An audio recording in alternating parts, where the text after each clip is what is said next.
Hello friends, आज हम इस वीडियो में डिस्कस करेंगे टाइप कास्टिंग के बारे में। जैसा कि हमने लास्ट वीडियो में पढ़ा था कि टाइप कास्टिंग क्या होती है। जब हम कन्वर्ट करते हैं एक टाइप की वैल्यू को दूसरी टाइप में, तो उस कन्वर्जन को हम क्या बोलते हैं, टाइप कास्टिंग।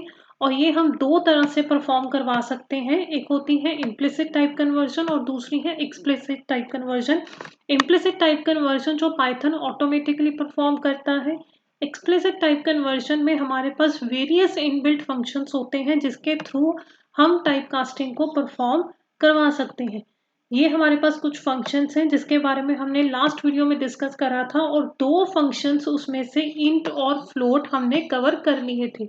इंट फंक्शन में हम क्या करते थे कि किसी भी और टाइप की वैल्यू को हम किस में कन्वर्ट कर रहे थे, इंट में, और उसकी वेरियस पॉसिबिलिटीज थी, ये हमने देखा था। और फ्लोट फंक्शन में हमने क्या करा था कि किसी भी और टाइप की वैल्यू को हम फ्लोट के अंदर कन्वर्ट कर रहे थे। इसमें भी हमने वेरियस केसेस डिस्कस करे थे। आज हम डिस्कस करेंगे नेक्स्ट फंक्शन, जो है हमारे पास कॉम्प्लेक्स। अब कॉम्प्लेक्स फंक्शन क्या करेगा, we can use complex function to convert other types to complex type. कि हम किसी और टाइप की वैल्यू को अगर हम कन्वर्ट करते हैं कॉम्प्लेक्स टाइप के अंदर, तो वो हम किसके थ्रू परफॉर्म करवा सकते हैं, कॉम्प्लेक्स फंक्शन के थ्रू। अब इसमें क्या है, हमारे पास ये जो कॉम्प्लेक्स फंक्शन है इसको हम दो फॉर्म्स में यूज कर सकते हैं।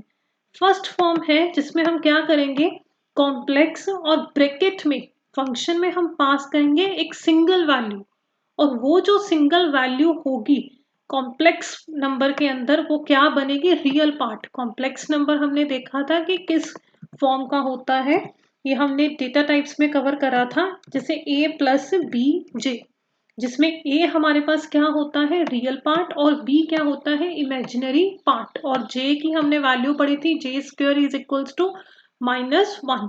तो ये कॉम्प्लेक्स नंबर की फॉर्म होती है। अब हम अगर किसी और वैल्यू को, किसी और टाइप की वैल्यू को कॉम्प्लेक्स के अंदर कन्वर्ट करना चाहते हैं, तो हमारे पास जो फंक्शन है उसकी फर्स्ट फॉर्म है ये।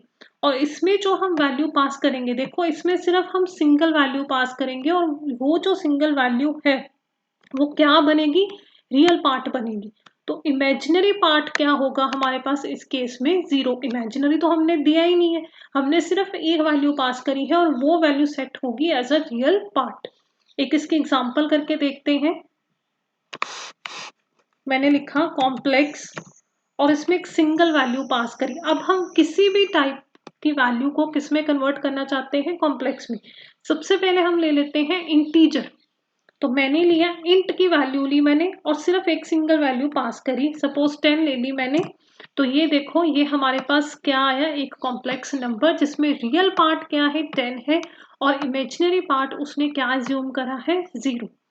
ये हमने इंटीजर से कन्वर्ट किस में करा है, कॉम्प्लेक्स के अंदर। ऐसे ही अगर मैं यहाँ पे फ्लोट की एक वैल्यू लिखूं, 10.9 ले लेते हैं, तो ये देखो यहाँ पे फ्लोट से कन्वर्ट हुआ है किसमें, कॉम्प्लेक्स नंबर में।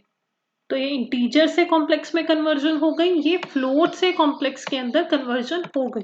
वैल्यू हम सिंगल एक ही पास कर रहे हैं, तो उसको वो रियल पार्ट में सेट कर रहा है, और इमेजिनरी पार्ट क्या ले रहा है, 0। नेक्स्ट अगर हम बुलियन वैल्यू को पास करें, बुलियन में हमने ट्रू को पास करा, तो ये देखो हमारे पास क्या प्रिंट हुआ, 1 प्लस 0 जे। ट्रू जो है वो इंटरनली किससे रिप्रेजेंट होता है, 1 से।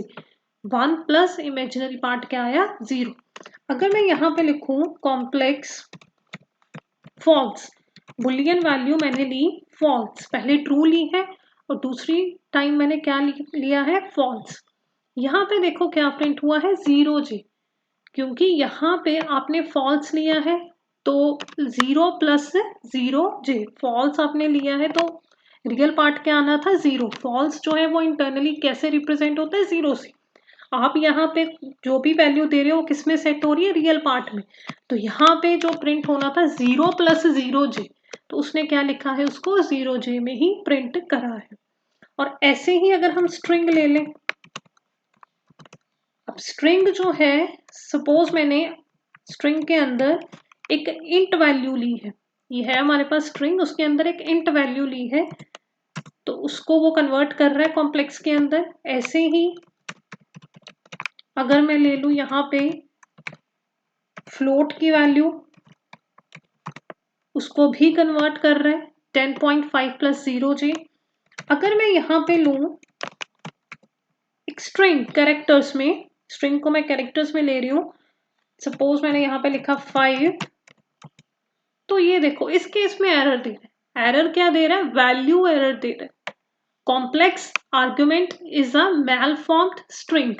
वो इसको एक्सेप्ट नहीं कर रहा, जो आप कैरेक्टर्स में दे रहे हो इसको एक्सेप्ट नहीं कर रहा। जो स्ट्रिंग है उसके अंदर जो वैल्यू है इंटीजर या फिर फ्लोट में ही आप पास करोगे।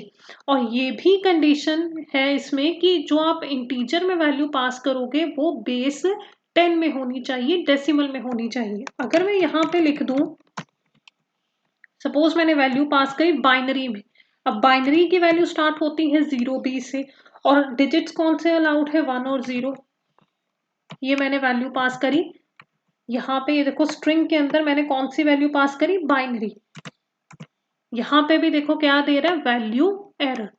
तो जैसा कि हमने इंटीजर और फ्लोट के केस में भी पढ़ा था कि इंटीजर में सिर्फ हम इंटेग्रल वैल्यू पास कर सकते थे, फ्लोटिंग में हम integral plus floating point values भी पास कर सकते थे।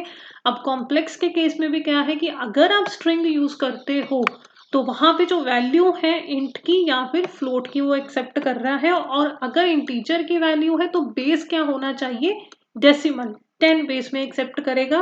आप बेस भी कोई और नहीं यूज कर सकते, और ये कैरेक्टर्स में भी स्ट्रिंग को एक्सेप्ट नहीं कर रहा। तो ये था हमारे पास फॉर्म 1, जिसके अंदर हम सिंगल वैल्यू पास करते हैं और वो वैल्यू जो है वो रियल पार्ट में सेट होती है। नेक्स्ट है फॉर्म 2। इसके अंदर हम क्या करते हैं, यहाँ पे दो वैल्यूज पास करते हैं। जो फर्स्ट है एक्स वैल्यू, वो रियल पार्ट में सेट होगी, और जो वाई है वो किस में सेट होगी? इमेजिनरी पार्ट में। तो इसकी भी एग्जांपल्स करके देख लेते हैं।